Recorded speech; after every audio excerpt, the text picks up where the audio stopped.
Nesse vídeo eu vou contar um segredo sombrio, que nem é tão sombrio assim, mas eu nunca falei aqui no canal. No último ano de cursinho, eu fiz com bolsa integral o melhor cursinho do país, e eu nem vou falar o nome aqui porque os tempos mudaram, eu não sei se continuam bons ou não, mas na época era o que mais aprovava no ITA e na medicina da USP. E o motivo e tema desse vídeo é te contar várias coisas que eles faziam bem diferentes dos outros cursinhos. E talvez até o mais interessante, que mesmo estando nesse supostamente melhor cursinho, eu ainda fiz várias coisas diferentes do que eles me pediam, e juntando essas coisas que eles me falavam para fazer e essas coisas que eu fiz a mais, eu tive um resultado incrível. Nesse ano eu passei na medicina da USP, tanto pelo Enem como pela FUVEST, e passei em outras provas em medicina também, Unesp, Unifesp, Einstein. Então eu acho que a informação desse vídeo vale ouro e é coisa que você não vai ter acesso em outro lugar, porque é coisa específica desse cursinho e coisas específicas que eu fazia. E essas coisas adicionais que eu fazia não é porque eu queria ser do contra, é que você tem que entender que mesmo estando num cursinho de ponta, você ainda está competindo nesse mesmo cursinho com milhares de pessoas.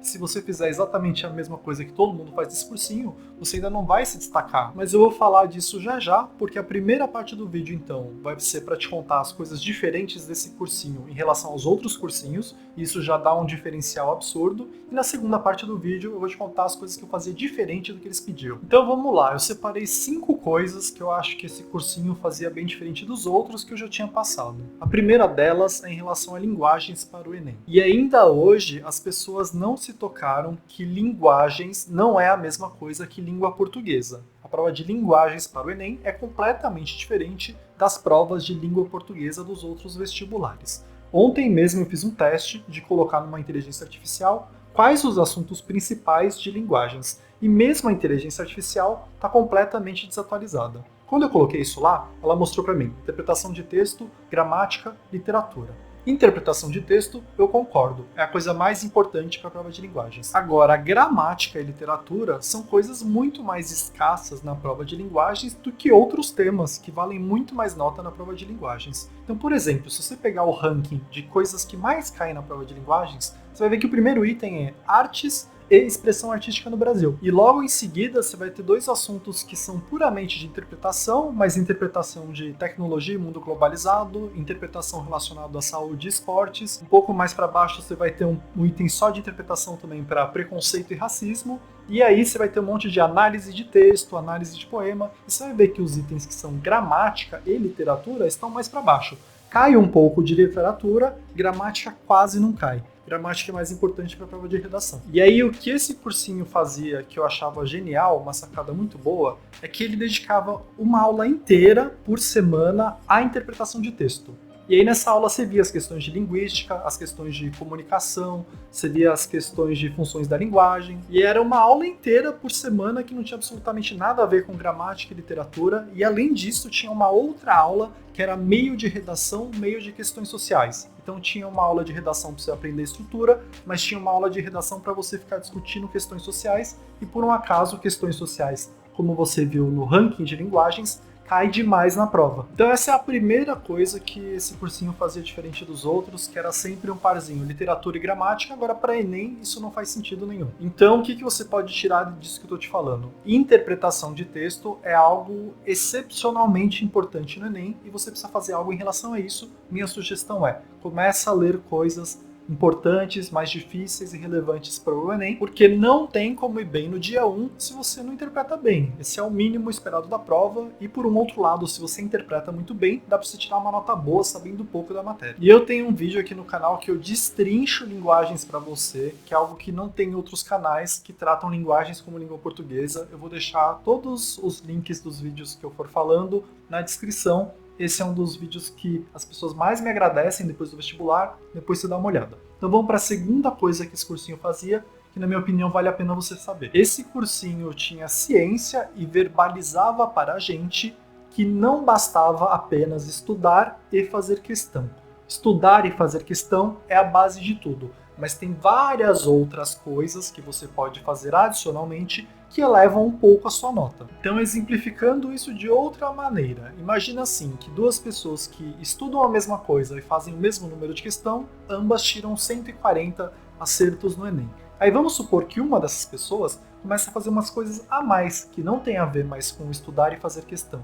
E cada coisinha que ela faz aumenta um pouco a nota dela. Então no final do ano essa pessoa vai conseguir 160 acertos e a outra vai continuar no 140. E são várias essas outras coisas que você pode fazer e o meu canal é meio dedicado a isso. Cada vídeo eu tento te trazer uma coisa a mais que você pode fazer além do básico bem feito, que óbvio é extremamente importante. Mas para mencionar algumas dessas coisas, eu vou me focar em uma em especial. Você pode, por exemplo, ter uma estratégia de prova.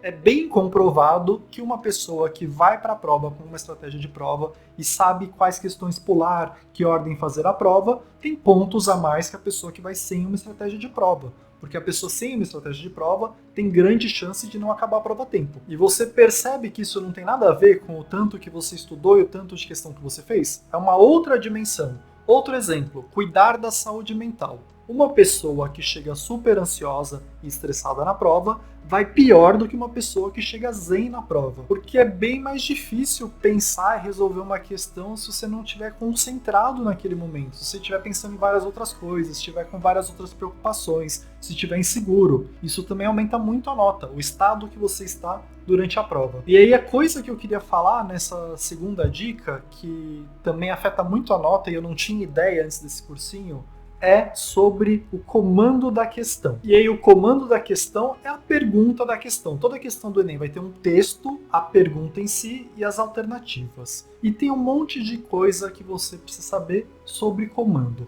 Em primeiro lugar, comando é a primeira coisa a ser lida na questão. Por quê? Porque o comando vai direcionar a sua leitura do texto, ou seja, você vai ler o texto já procurando algo que é solicitado pelo comando. Fora isso, tem muita questão que o texto é inútil, e lendo o comando antes, você pode avaliar se já dá para ler as alternativas sem nem mesmo ler o texto. Claro que você pode dar uma lida no texto depois só para confirmar o que você pensou, mas não é incomum na prova do Enem você ter um texto que não vai te ajudar. E aí mais uma coisa sobre comando que eles me ensinaram e para a prova de linguagens é essencial se você quer algum dia ter alguma chance de chegar perto de 45 acertos. Pode acontecer de nas alternativas ter mais de uma alternativa correta, ter mais de uma alternativa que você chega à conclusão que, poxa, essas duas alternativas fazem sentido. Isso é até comum no Enem, a gente passa a chamar essa questão de meio subjetiva e no geral não é subjetiva. No geral tem duas alternativas que não te dão informações erradas, mas aí você tem que voltar para o comando, porque apenas uma delas responde ao comando. Então é uma ótima prática, antes de assinalar a alternativa definitiva, você ler o comando e complementar na mesma frase com o que está escrito na alternativa, para ver se faz sentido o comando com a alternativa.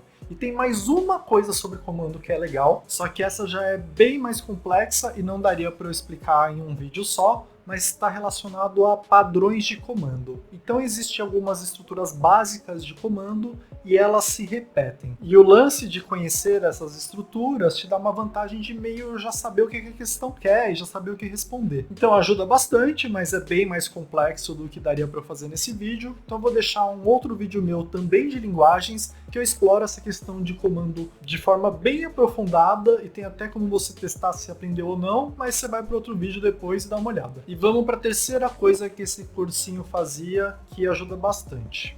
Tinha um professor lá que ele sempre falava assim: eu vou falar para você o que cai do jeito que cai. E também era frequente outros professores falarem, esse assunto cai dessa forma em determinada prova. E ainda de forma mais abrangente, era bem comum, antes de começar um assunto, eles falarem pra gente, esse assunto não cai no Enem, esse assunto cai exclusivamente na Unicamp. E aí, para te dar um exemplo, era muito comum ter aulas de livros, e tem livros que só caem na Unicamp, tem livros que só caem na FUVEST. E aí você não vai querer perder o seu tempo, e às vezes são horas, cada aula durava quase 2 horas, tendo um tema que não cai na prova que você vai prestar.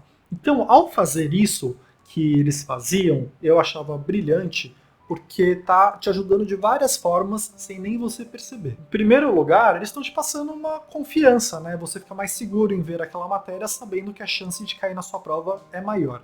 Em segundo lugar, eles estão desenvolvendo a sua metacognição. Você começa a entender as nuances de cada prova e com o tempo, depois de tanto fazer isso, você começa a ficar um especialista em cada uma das provas. E o lance é que quem é especialista numa prova tem uma chance muito maior de ir bem nela, porque a pessoa sabe direcionar os estudos e estudar aquilo que realmente importa. E por último, eles estão te ajudando porque você não vai estar perdendo seu tempo à toa vendo coisas que não caem na sua prova. Então, para mim, isso era genial daquele cursinho, e você vê que era uma coisa que a coordenação pedia para eles fazerem, que é orientar os estudos. O que é de cada prova, o que cai mais em cada prova, como cai em cada prova. Isso ajuda muito para você se tornar um especialista, mas você consegue fazer esse trabalho sozinho. E aí uma das formas é você fazer muita questão da mesma prova para começar a entender como cai cada tema naquela prova, e você também pode estudar a prova, que é o que eu chamo aí de metacognição, é o que eu recomendo que todo mundo faça, estudar a prova, saber um pouco mais sobre a prova. Então, por exemplo, tem o meu vídeo que eu vou fazer um novo já, mas que chama Desmontei o Enem, que eu pego as questões que caíram nos últimos Enems, analiso todas elas e te mostro vários segredos, entre aspas, da prova, de como cai cada assunto na prova. E o legal é que a minha intenção quando eu fiz aquele vídeo, se você vê hoje em dia ainda vai fazer muito efeito pro seu estudo, é que você sai dele um pouco mais especialista no que realmente é o Enem. E aí eu pretendo fazer uma nova versão nos próximos 2 meses, não sei quando ainda, mas você deixar a notificação ativada para quando eu soltar esse vídeo você não perder ele, porque ele é o que vai ter o maior impacto na sua nota, muito provavelmente. Mas vamos para a quarta coisa que esse cursinho fazia, que na minha visão também era brilhante, e eu vejo que hoje em dia vários lugares fazem, mas na época não. Na época eles faziam, eu não lembro de outro lugar fazer. E é o conceito de questões clássicas. Então, se você pegar qualquer prova, isso funcionava muito bem para a FUVEST, funcionava muito bem para a Unifesp e funcionava muito bem para o Enem, você vai ver que para cada matéria, algumas questões se repetem bastante. Talvez não caia exatamente igual, mas cai uma questão que já caiu antes, com alguma mudancinha, com mudança de valores, com mudança de frases, ou mudança na ordem que você tem que fazer os cálculos, mas que no fundo, é a mesma questão, tem uma estrutura de questão que se repete. E aqui eu não vou perder muito tempo citando essas questões clássicas, porque é toda uma área de conhecimento a mais que você tem que ir atrás, e cada tema vai ter algumas questões clássicas. Mas, por exemplo, em velocidade sempre vai ter uma questão de encontro, em calorimetria sempre vai ter uma questão de painel solar e aí quanto de energia produz. As questões de evolução são sempre muito parecidas. As questões de estequiometria sempre vai ter uma questão que envolve rendimento e pureza. Para linguagens tem os temas que eu te falei que são batidos. Sempre vai ter questão relacionada a preconceito, violência contra a mulher, tecnologia, globalização. Sempre em linguagens vai ter uma perguntinha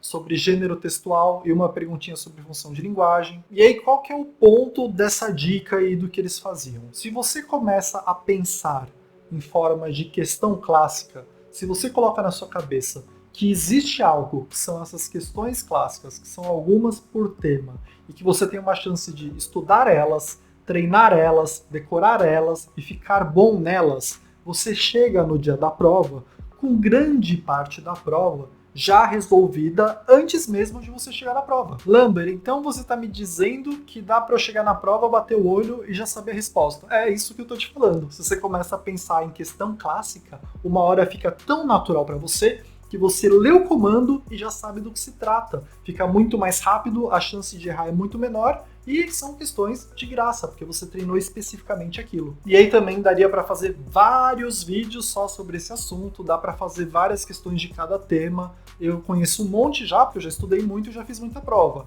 Com o tempo você vai acumulando essas questões clássicas, mas você precisa ter essa mentalidade de procurar e achar essas questões clássicas durante seu estudo. E aí, para você ter uma ideia de como fazer isso, eu vou deixar na descrição um link para um vídeo de questões clássicas de matemática e um vídeo para questões clássicas de natureza, que você vai dar uma olhada e vai começar a fazer sentido isso que eu acabei de te falar. E aí, antes de ir para a segunda parte do vídeo, que eu vou te falar as coisas diferentes, a última coisa que esse cursinho fazia, eu já falei bastante recentemente, que é o que realmente é um simulado. Então eu vou deixar o link na descrição para não perder muito tempo aqui. Mas você precisa entender que, por exemplo, no ano que eu fui aprovado em tudo isso, eu fiz 3 ou 4 simulados Enem apenas. Fazer um simulado é simular a prova. Tem que ser no mesmo horário, com o mesmo tempo, sem pausa ou apenas pausa para ir no banheiro. Você tem que levar o que você vai comer na hora, você tem que levar água. Então, simular uma prova, fazer um simulado, é se colocar numa situação idêntica à da prova. Muita gente por aí fala para você fazer milhões de simulados durante o ano. Mas o que eles estão falando, na verdade, é você tem que fazer um monte de lista de questões. Sempre faça um monte de lista de questões. Isso é infinito. Agora, simulado mesmo é diferente de lista de questões. E esse cursinho compreendia muito bem isso. Então, por exemplo, eu não tinha nenhum simulado no mês da prova, porque é algo que ia te desgastar, te estressar, você ia ficar inseguro. Agora, a gente fazia um monte de questão no mês da prova, porque tinha que treinar e tinha que fazer revisão, mas fazer listas de questões é diferente de fazer um simulado. Mas aí você vai para o meu outro vídeo, que vai ficar mais claro tudo isso,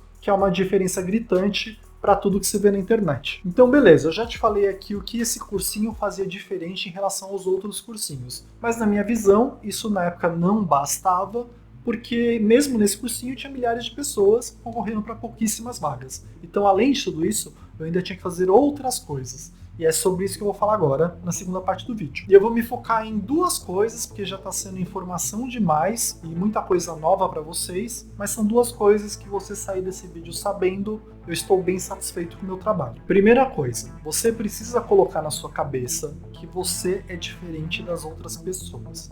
Todo o plano na internet, em cursinho, em plataforma, até no meu canal, é algo genérico. É para um aluno padrão, é para tentar ajudar na média todo mundo, tentar ajudar a maioria das pessoas. Mas cada pessoa tem uma demanda diferente, porque cada pessoa funciona de uma forma.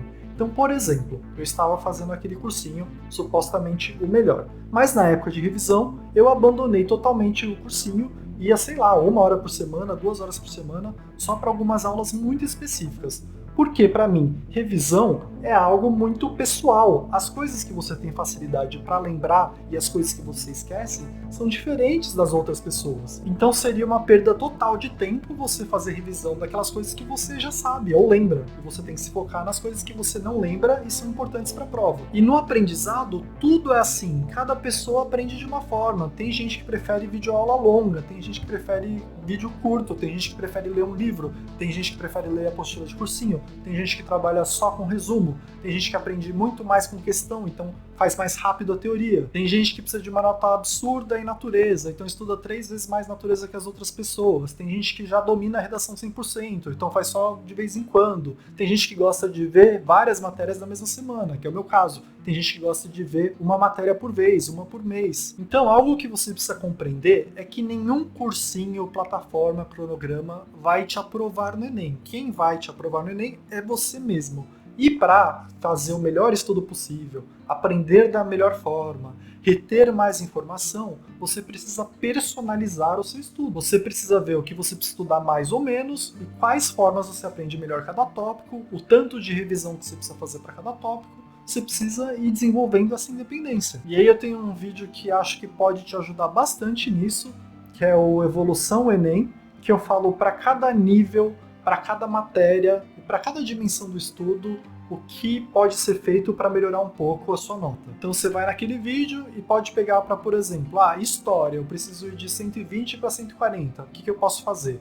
Eu estou fazendo revisão mais ou menos. O que eu posso fazer em termos de revisão para ir de 140 acertos para 160 acertos? Então, para cada dimensão, para cada nível, tem uma proposta de como melhorar. Então, eu acho que vale muito a pena você dar uma olhada naquele vídeo, mas o que eu queria deixar aqui de mensagem mesmo para essa primeira alteração em relação ao cursinho é justamente você precisa sair de um plano genérico, que é o que o cursinho te dá, e personalizar para cada coisinha o que faz mais sentido para você. E aí, só para dar um exemplo mais concreto em relação a isso, eu já recebi alguns comentários do tipo: Lamber, eu já sei tal matéria, eu vou muito bem nela, e esse tópico eu já vi várias vezes e eu domino ele. Preciso continuar assistindo aula do cursinho em relação a esse tópico? E assim, você já sabe a resposta para essa pergunta, né? Se você já sabe isso, gasta o seu tempo com algo mais produtivo. Então, ou falta e vai estudar outra coisa, que vai te dar mais vantagem no vestibular, aprende algo que você não sabe ainda, aprende algo mais importante, faz revisão de algo mais importante, ou até estuda essa mesma matéria que seria falada no cursinho, mas fazendo uma lista imensa de questões. Então quer dizer que você está me incentivando a faltar? Não, não é isso. O que eu quero te dizer é que para essa dimensão, decisões em relação ao estudo, você precisa se tornar adulto e tomar sua própria decisão. Eu tô falando assim, usa o mesmo tempo que você faria algo que é pouco útil para você, para fazer algo que é mais útil para você. Simples assim. E aí vamos para a última coisa que eu quero falar nesse vídeo, que é o que eu fiz diferente do cursinho. Mesmo esse cursinho sendo um ótimo cursinho na época, ele ainda era muito ruim, e eu não sei se isso melhorou, e eu digo isso para todos os cursinhos, muito ruim em relação a técnicas de estudo. Então os cursinhos, no geral, te jogam um monte de material, te jogam um monte de aula, mas não te ensinam a estudar, não te ensinam a aprender, não te ensinam a reter mais as informações que você estudou, não te ensinam a fazer revisão. E isso, obviamente, é de extrema importância, porque vamos supor que você estudou por 10 horas e você só lembra 1 hora, é muito pior que alguém que estudou por 10 horas, mas lembra de 5 horas do estudo dela. E esse tanto que você lembra do que você estudou, a gente chama de taxa de retenção, mas você precisa ir atrás dessas coisas por conta própria, você precisa estudar técnicas de estudo, precisa estudar como aprender melhor, porque é o que eu te falei, você tem que estudar e aprender ao mesmo tempo. Estudar por estudar não faz o menor sentido. Essa coisa de aprender por osmose é lenda. Você precisa estudar, aprender e lembrar depois o que você estudou. Então vai atrás desse assunto, vai atrás de metacognição, de como aprender. E aí eu vou deixar aqui agora para vocês no final um vídeo meu sobre isso, que é o vídeo Futuro do Enem, que conta a história de várias técnicas de estudo, como foi evoluindo ao longo do tempo, e te fala ainda algumas técnicas do futuro, técnicas que vão te dar uma vantagem maior ainda. Então por hoje é isso, obrigado.